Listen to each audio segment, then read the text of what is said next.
Okay, Ken. First of all, explain mo muna kung bakit ito yung napili mong gift. Yung laman ko, no? Yung laman. Yes, yes. Siyempre,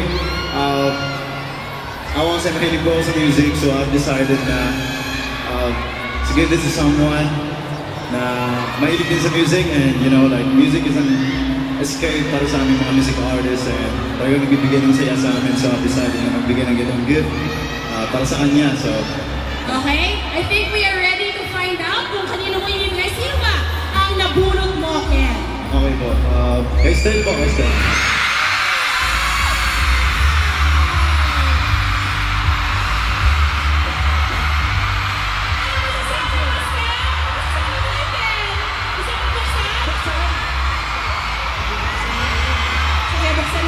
Buksan mo, maganda yan, maganda yan. Ayos ba ba? Maganda yan, maganda yan.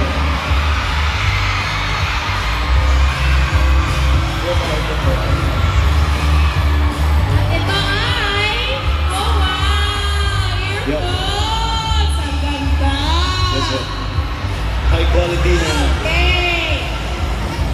Next, AJ mo naman. Explain mo muna yung gift mo. So yung gift ko po, parang feeling ko kasi this Christmas is all about celebrating it with your loved ones. And hindi lang yung loved ones po, but also your fur babies. So, yeah. So, inisip ko rin ko yun, this Christmas, celebrate it with your fur babies. So, ang nabunod ko po ay... Sige, sino? Kuya Reveal na natin. Kuya Pablo. Okay, sige.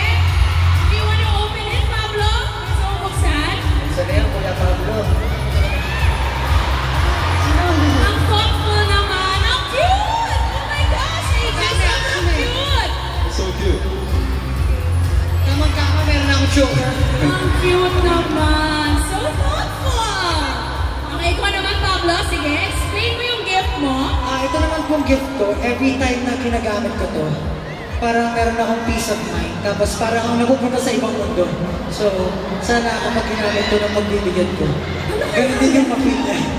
Pupunta sa ibang mundo. Sabihin ko po ba kung ano ko? Sige, pero gusto mo ibigay muna? Oh, sige, explain. Sige. Ito po yung parang libro na electronic. So, ayun po. Ang nabunot ko po, si AJ.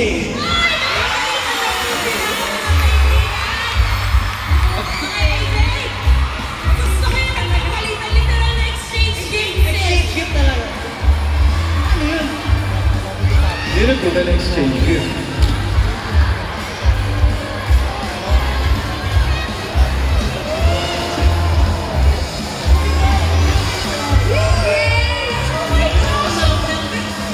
Grabe naman kayong magregaluhan lahat. Okay, next. What is your gift naman? Hello po. Yung gift ko po, para may kasama ka ngayong Pasko and sa New Year. Kasi lahat nandito sa stage ngayon ay busy bees. And kung mag-travel po kayo ngayong Pasko or spend time with pamilya, then this is for you.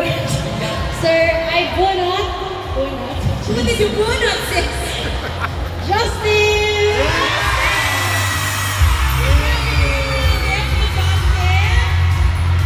Para sa mga busy bees. Sige na, alamin nga natin kung ano ito. I have kasama Paso na. yun. Una na tayo, una. Kasama ka na. Let's bukas na. Your gift is Your gift is travel bags? travel bag. Ang ganda. Thank you, Jack. Thank you, Jack.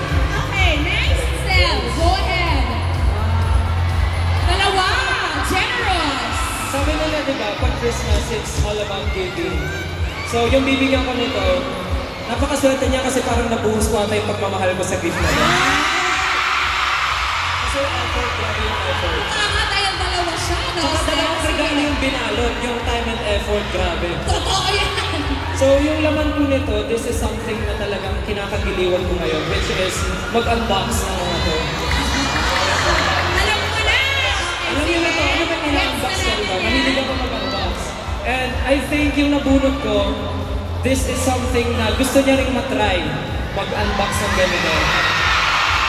So, sana kahit hindi siya excited or hindi siya into this gift, sana ma-appreciate niya.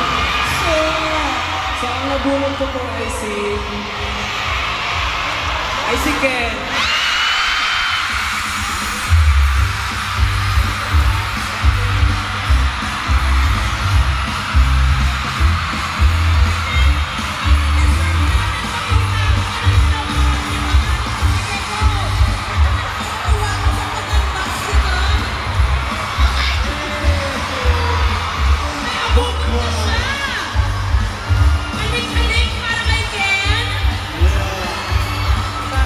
Andito ba yung ano? Anong pangalan ng Google?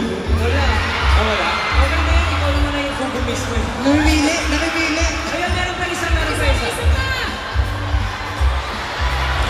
Hindi ko ma-imagine si Ken. Mga maliliit na ano? Marami. Mga maliliit na... Iba-iba. Mga maliliit. That's so good. Thank you so much.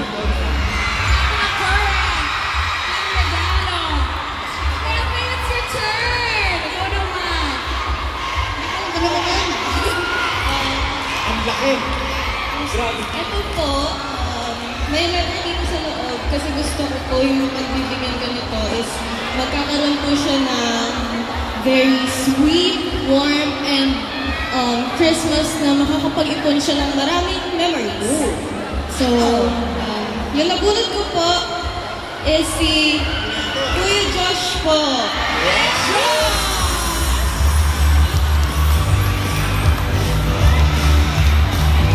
Medyo bueno package.